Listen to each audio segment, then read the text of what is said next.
till the sky was falling. Held my breath so every single star had a light on my mind.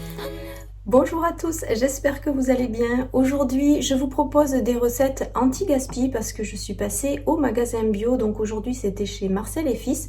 Et ils ont un endroit dans leur rayon fruits et légumes où ils mettent tout ce qui est les légumes et les fruits qui commencent un petit peu à faire la tête. Mais voilà, alors en général, j'ai jamais trouvé des choses bien intéressantes. Mais j'ai trouvé que cette semaine, il y avait quelques produits qui valaient le coup. Donc c'était à moins 30%, c'est toujours ça. Donc je vais vous montrer ce que j'ai trouvé. Et comme ça, on va pouvoir faire les recettes sur la journée. Je vais préparer déjà le repas pour ce soir, ça sera déjà fait. Ensuite, on va faire ensemble le repas pour la pause déjeuner. Comme ça, vous allez voir facilement, on peut s'organiser, faire 2 repas par exemple. On se prend une petite demi-heure, 1 heure dans la journée ou en soirée pour préparer plusieurs repas en avance. N'hésitez pas à doubler les quantités, comme ça vous en avez au moins pour 2 jours. Donc là, on va faire ces 2 recettes et je vais aussi faire une belle salade de crudités. Je vais vous montrer avec quoi je vais faire ça, avec toujours de la couleur. En ce moment, on en profite, c'est le printemps, donc on fait de belles assiettes. Je vous montre les produits que j'ai trouvés et ensuite on prépare tout ça. Alors, pour les légumes qui étaient à moins 30%, il y avait donc ces courgettes. Vous voyez, il y en avait pas mal. Et franchement, elles sont encore bien fermes, donc je trouve que ça valait vraiment le coup. Et les pommes de terre. Donc pour ce midi, je vais faire un écrasé de pommes de terre avec des courgettes sautées que je vais accompagner avec des filets de maquereau marinés au vin blanc et aux aromates de la Belle Illoise. Vous allez voir, on va faire une jolie présentation. J'aimerais faire d'abord un petit carré de l'écrasé de pommes de terre et poser par-dessus les filets de maquereau. Je reviens sur l'écrasé de pommes de terre. Je vais vraiment faire plutôt sous forme... on va garder les petits morceaux encore de pommes de terre au lieu de faire une purée. Comme ça sera un index glycémique beaucoup plus intéressant. Ça permettra voilà, d'avoir un petit peu plus de mâche en bouche. On va saliver, on va vraiment mettre en place une vraie digestion. Alors que quand on fait de la purée, alors c'est vrai, c'est gourmand, c'est crémeux, mais on va vite manger, ça va se digérer beaucoup plus vite et du coup on aura un pic d'insuline un petit peu plus important. Donc ça c'est une autre astuce, pensez-y pour garder une glycémie beaucoup plus régulière, un peu plus stable. Préférez plutôt faire des écrasés de pommes de terre ou des écrasés de patates douces plutôt que de réduire tout en purée. Donc voilà pour l'écrasé de pommes de terre. Ensuite ce soir je vais faire une tarte salée. Oui, depuis que j'ai fait mon gros plein de farine de petite épeautre, je vais vous poster pas mal de recettes avec des tartes salées, mais il y aura aussi des tartes sucrées, vous inquiétez pas, avec les beaux fruits de saison qui arrivent, on va faire des choses assez sympas. Donc pour la tarte de ce soir, je vais utiliser ce yaourt Sojade qui était aussi justement dans les anti-gaspi à moins 50%.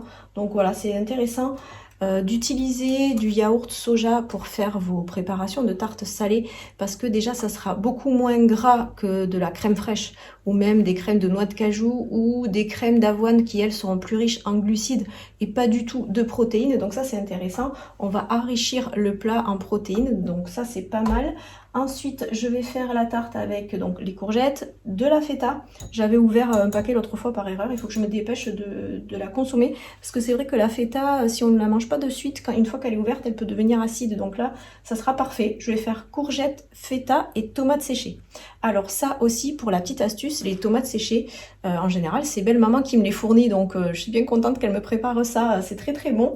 Mais là, je n'en avais plus. Et je me suis dit, bon ben voilà, au magasin bio, je vais prendre un petit pot de tomates séchées. Donc un petit pot comme ça, c'était presque 4 €. Donc je trouvais que c'était cher pour ceux qui avaient.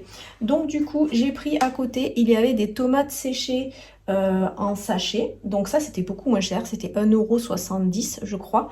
Et je garde toujours en fait l'huile d'olive qu'il y a dans la préparation des tomates séchées. Parce que dedans, il y a de l'ail, de l'origan. Voilà, ma belle-mère, elle prépare ça très bien. Et du coup, j'ai rajouté dans cette huile les tomates séchées. Et ça m'est revenu beaucoup moins cher. Et en plus, vous avez vu, ça me fait un gros pot. Donc ça, si jamais vous aimez bien les tomates séchées, une fois que vous avez acheté un pot une fois, ou même vous pouvez vous-même préparer votre huile d'olive avec, vous rajoutez de l'origan, de l'ail, vous mettez des tomates séchées comme ça, même en vrac, il y en a en magasin bio, ça peut être intéressant, c'est beaucoup moins cher et c'est vrai que la tomate séchée c'est intéressant pour agrémenter les plats et donner un petit peu plus de goût. Voilà pour la tarte de ce soir. Je vais aussi préparer une belle salade de crudités, je vais vous montrer avec plein de couleurs et je vais la préparer avec voilà, des grandes quantités, comme ça il y en aura autant pour ce midi, ce soir et peut-être que j'en aurai aussi pour le déjeuner de demain midi. Donc ça sera des carottes râpées avec des rondelles de radis et il me reste encore des petits pois de la ferme. Donc voilà, on aura de quoi faire une salade avec plein de couleurs, des jolies formes. Voilà, ça sera beaucoup plus appétissant, on fera une bonne vinaigrette et ça me permettra donc d'accompagner les 2 repas. Donc voilà, c'est parti, on prépare tout ça. Je commence par faire cuire les pommes de terre parce que c'est ce qui prendra le plus de temps. Je rajoute un bouillon de légumes dans l'eau de cuisson pour donner un petit peu plus de goût. Et pendant ce temps, je prépare mon fond de tarte avec toujours la même recette avec la farine de petit épeautre. Donc 200 g de farine de petit épeautre, 20 g d'huile d'olive, une pincée de sel, 90 g d'eau tiède. Voilà, j'étale, elle se travaille facilement. Je mets tout dans un plat à tarte et ensuite je vais couper les courgettes en rondelles et je les mets directement crues dans le fond de tarte. Vous allez voir, elles vont rester bien fermes à la cuisson sans dégager de l'eau et avoir une tarte beaucoup trop molle. Ensuite, je rajoute des petits morceaux de tomates séchées, ça va vraiment apporter beaucoup de goût. Je prépare l'appareil de la tarte en mélangeant 3 œufs et 3 yaourts de soja nature. Je rajoute une pincée de sel, du poivre 5B et vous voyez avec les yaourts on a une texture bien épaisse. Je trouve sympa d'utiliser ça plutôt que de la crème, ça change un petit peu. Je rajoute aussi de l'ail pour encore plus de goût et je verse toute cette préparation sur la quiche que j'avais donc garnie avec les courgettes coupées en rondelles et les tomates séchées. Je termine avec de la feta émiettée par-dessus, donc ça c'est le fromage idéal pour relever un petit peu ce genre de légumes parce que c'est vrai que la courgette c'est un goût assez neutre, assez doux, donc voilà ça va bien donner beaucoup de saveur à cette tarte. Et je termine pour un peu de croquant avec des graines de courge, je trouvais que ça se marierait bien pour faire cette tarte salée et regardez même avant cuisson c'est déjà très appétissant. Donc je rabats les bords et j'enfourne pour 35 minutes à 200 degrés. On fait une petite pause, je voulais vous montrer vite fait ce que j'ai trouvé cette semaine pour faciliter mon organisation quand je me mets à cuisiner. Comme maintenant j'ai un composteur en bas, je fais vraiment attention à tout ce que je peux faire au niveau du tri des déchets.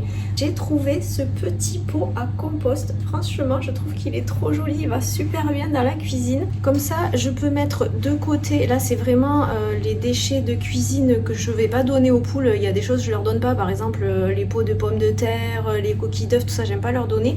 Donc ça, quand je cuisine, je l'ai sur mon plan de travail. Ce qui est super, c'est qu'il est en acier avec un charbon à l'intérieur. Donc comme ça, même si je le vide pas tous les jours, ça ne sent pas. Et à l'intérieur, en fait, bon là, je vais pas vous montrer parce que c'est pas très appétissant. Mais du coup, à l'intérieur, si vous voulez, toute la cuve, c'est une seule pièce.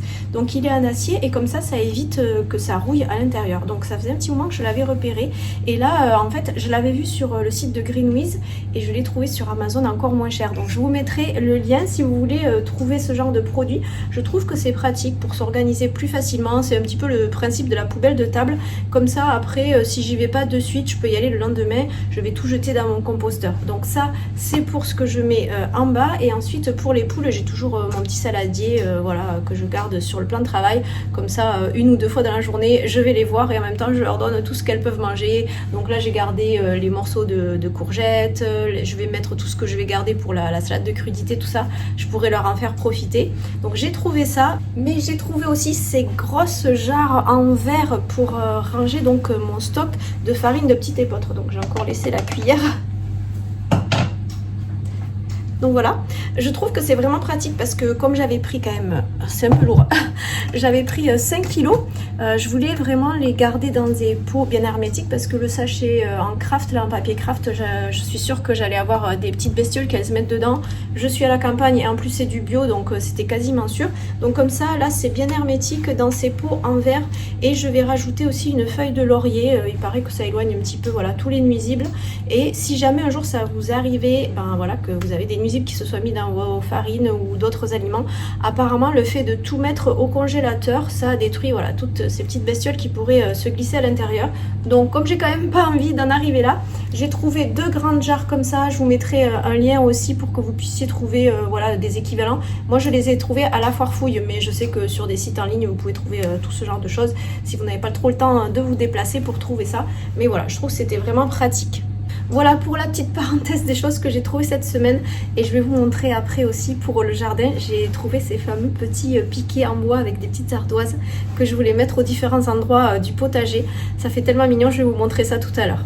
Donc voilà, maintenant on continue avec la recette pour la pause déjeuner de midi, parce que là voilà, j'ai lancé la tarte mais il est déjà midi, donc là je vais finir de préparer les assiettes pour l'écrasé de pommes de terre, courgettes sautées et le maquereau au vin blanc et aromates. Je fais sauter les courgettes avec juste un petit peu de sel dans la poêle pour que ça n'accroche pas. Les pommes de terre ont terminé de cuire. J'ai récupéré le bouillon de légumes au cas où s'il m'en manquait. Mais vous voyez, j'ai fait une purée de pommes de terre, comme je vous disais, sous forme d'écrasé. J'ai vraiment gardé les petits morceaux, je n'ai pas mixé. J'ai rajouté les courgettes, un petit peu d'ail et du persil frais. Voilà, ça donne vraiment beaucoup de goût à cette préparation. Et c'est à ce moment-là que je vais rajouter de l'huile d'olive. Et franchement, ça change tout. Le goût de l'huile d'olive comme ça sur les aliments chauds sans la faire chauffer, ça change tout, c'est vraiment délicieux. Il faut essayer cette façon de cuisiner et c'est bien meilleur pour votre santé. Je dresse les assiettes en commençant par l'écrasé de pommes de terre aux courgettes et je vais rajouter par-dessus ces filets de maquereau de la Belle Illoise. Et franchement, à chaque fois, quand j'ouvre une boîte, c'est toujours une belle découverte. La présentation est impeccable. Vous avez tous les petits aromates que vous pouvez encore utiliser directement dans votre recette. Là j'ai dressé donc les maquereaux. C'est vraiment incroyable parce que j'ai déjà mangé du maquereau avant, mais ça devait pas être du maquereau que je mangeais, c'était vraiment, ça n'avait rien à voir. Là c'est tellement délicieux, c'est un goût très doux, c'est très fondant et moelleux le maquereau, franchement c'est délicieux et en plus c'est tellement bon pour votre santé. Ça permet d'avoir de la vitamine D qu'on ne trouve pas dans beaucoup d'aliments, mais voilà, le maquereau en contient et bien sûr c'est aussi une excellente source d'oméga 3, donc vraiment à consommer même 2 fois par semaine, c'est excellent. Donc n'hésitez pas, pensez-y et je trouve que ceux de la Belle Illoise sont vraiment délicieux. Voilà, associé avec une petite salade de crudités, ce repas pour la pause déjeuner était vraiment très gourmand, ça a permis de refaire le plein d'énergie.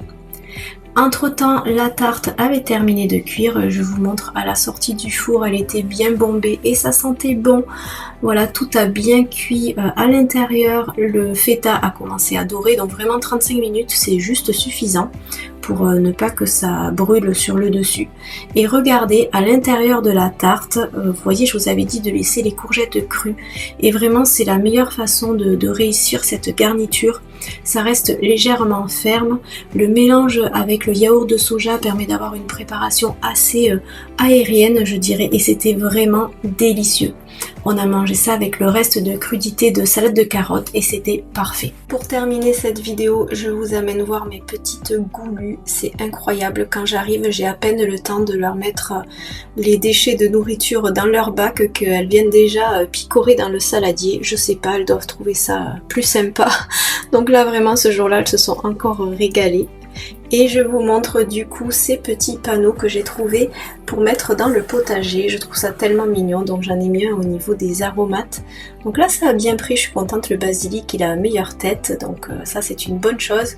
Et ensuite de l'autre côté, les infusions, j'ai pu mettre aussi le petit panneau et j'ai rajouté en plus de ma menthe chocolat que j'avais mis la dernière fois, donc ça fait très joli, en plus elle a des petites feuilles bien régulières. J'ai rajouté de la menthe glaciale et de la menthe pamplemousse. Ça dégage un parfum, c'est incroyable, il me tarde vraiment de les faire en infusion, ça va être vraiment délicieux. Et je termine avec la partie des petites courges. Alors je sais pas si vous voyez juste à droite du panneau, il y avait une petite abeille, je m'en suis pas rendu compte quand j'ai filmé. Mais du coup elle devait bien faire son travail justement pour venir polliniser les fleurs. Et regardez, celle-ci elle est magnifique, on dirait une fleur d'hibiscus, cette couleur jaune, c'est incroyable.